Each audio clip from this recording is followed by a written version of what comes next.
রবিবার সকাল থেকেই রামনবমী উপলক্ষে একেবারে বিজেপির নেতাকর্মীদের মধ্যে সক্রিয় ভূমিকা লক্ষ্য করা যাচ্ছিল। এদিকে বিরোধীরা তারাও কিন্তু সুর চড়াচ্ছিল, এমনকি হুঁশিয়ারি হুমকি পর্যন্ত দেওয়া হচ্ছিল।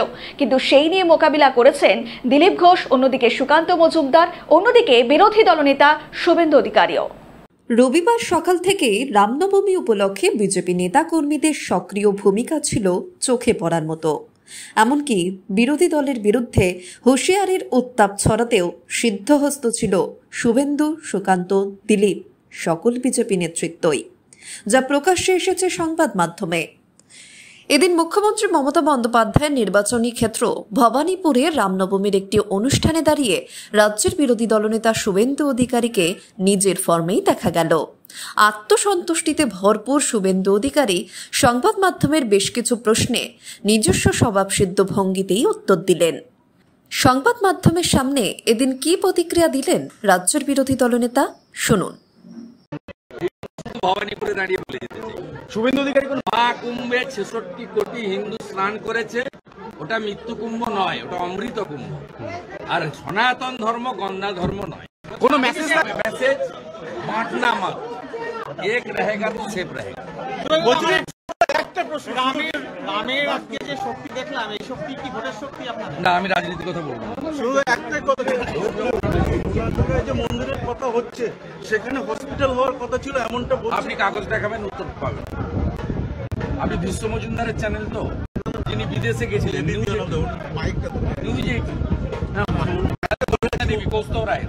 আমি এবিপি আনন্দের ছিল। আপনি কাগজ দেখাবেন, উত্তর দিবেন। শুধুমাত্র ভবানীপুরেই নয়, এর আগেও শুভেন্দু অধিকারী প্রথমে তার নিজস্ব নির্বাচনী ক্ষেত্র নন্দীগ্রামের সোনাচূড়াতে রাম মন্দির স্থাপনের ভিত্তিপ্রস্তর নির্মাণ অনুষ্ঠানে উপস্থিত হয়েছিলেন। সকাল থেকেই দলীয় কর্মীদের সঙ্গে সোনাচূড়ার মন্দিরে যেতে দেখা যায় শুভেন্দু অধিকারীকে। সোনাচূড়ায় 4.5 বিঘা জমিতে গড়ে উঠেছে রাম মন্দির। সকালে ভাঙাবেড়িয়া থেকে সোনাচূড়া পর্যন্ত চলে বর্ণাঢ্য শোভাযাত্রা। এরপরই ঘটা করে করা হয় শিলান্যাস। উল্লেখ্য, দিনের শুরুতে শান্তির বার্তা দিয়ে শুভেন্দু বুঝিয়ে দিয়েছিলেন যে রামনবমীকে কেন্দ্র করে কোনো অশান্তি তারা চান না। এই রাজ্যের মুখ্যমন্ত্রী লিখতে পারবেন যে এই স্থানে হিন্দু ছাড়া কেউ ঢুকতে পারবে না? পারবেন লিখতে? পারবেন না। আর হিন্দুদের মন্দির সরকারি টাকায় হয় না। অযোধ্যায় যে মন্দির হয়েছে 2200 কোটি খরচ হয়েছে, আমরা হিন্দুরা 10 টাকা 50 টাকা দিয়ে 3500 কোটি টাকা বিশ্ব হিন্দু পরিষদকে তুলে দিয়েছি। তবে আদালতের নির্দেশ উপেক্ষা করে রাজ্যের বেশ কিছু জায়গায় এদিন অস্ত্র মিছিল হলেও তাতে সম্প্রীতির আবহে বিঘ্ন ঘটেনি। রাজ্যের বিজেপি নেতাকর্মীরা সচেতন থেকে এমন কিছুই করলেন না এদিন যাতে বাংলার সংখ্যালঘু সম্প্রদায়ের মানুষ আতঙ্কিত হয়ে পড়েন। এটাই বলবো যে সব সনাতনীরা একসাথে আমি ভগবানের কাছে প্রার্থনা করি এবং সবাইকে আশীর্বাদ করি। বলো, আপনি কয়েকদিন আগে বলেছেন 9% হিন্দু যদি পাশে থাকে, 9% হিন্দু যদি পাশে থাকে, 9% যদি হিন্দু পাশে থাকে তাহলে রাম রাজ্য প্রতিষ্ঠা হবেই, রাম রাজ্য প্রতিষ্ঠা হবেই। প্রসঙ্গত, কলকাতার পাশাপাশি এদিন রাজ্যের সব জেলাতেই রামনবমী শোভাযাত্রা বার করে বিভিন্ন হিন্দুত্ববাদী সংগঠন। বিজেপি নেতাকর্মীরাও সেই শোভাযাত্রাগুলিতে অংশগ্রহণ করেছিলেন। শুভেন্দু অধিকারী, সুকান্ত মজুমদার, দিলীপ ঘোষের মতো শীর্ষ পদ্মনেতারা এদিন কার্যত অতি সক্রিয়তার সঙ্গে দিনটি উদযাপন করলেন।